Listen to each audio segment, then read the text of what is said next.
ये क्या है बच्चों? Steam train. स्टीम ट्रेन माना बाप ट्रेन। बाप ट्रेन से हम एक जगह से दूसरे जगह सफ़र करते हैं। ये पहले ज़माने में इस्तेमाल होता था। ये क्या है बच्चों? Goods train. गुड्स ट्रेन माना सामान ट्रेन।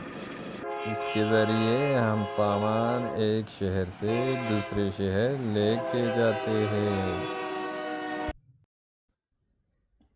ये क्या है बच्चों? मोनोरेल। मोनोरेल माना मोनोरेल। मोनोरेल सड़क के ऊपर चलता है, इसके लिए अलग रास्ता बनाता है। ये क्या है बच्चों? ट्रम। ट्रम माने ट्रम।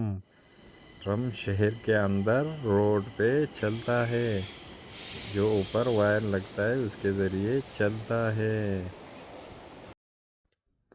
क्या है बच्चों? Bullet train. बुलेट ट्रेन माना बुलेट ट्रेन।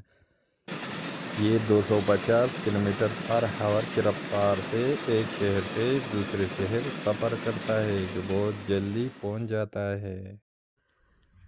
ये क्या है बच्चों?